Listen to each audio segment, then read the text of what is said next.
দই পটল বানানোর জন্য বেশ কয়েকটা গোটা গোটা পটল একটু ছিলে নিয়ে ভালোভাবে ভেজে নিয়েছি।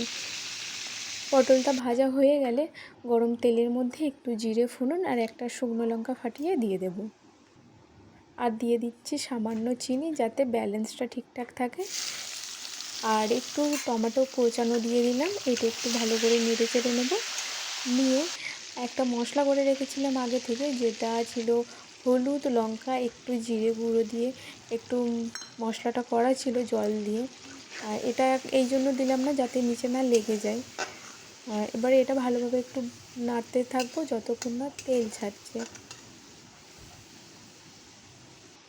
মশলাটা হয়েও গেছে। এখানে ছিল টক দই একটু ফাটানো আর চারমগজ বাটা।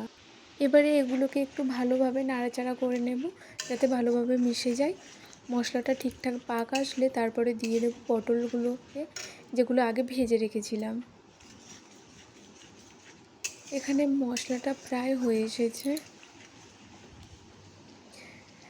এবারে দিয়ে দেবো পটল ভাজা।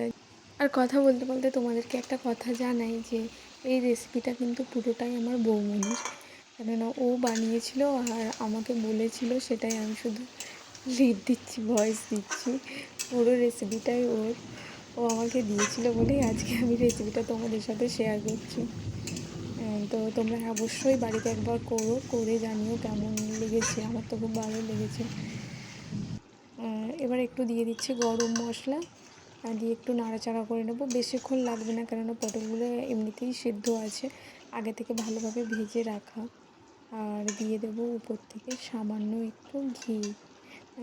যদি কেউ পছন্দ করে তাহলে তো দেবে, যদি না করে তাহলে স্কিপ করে যেতে পারো, যার যেটা পছন্দ।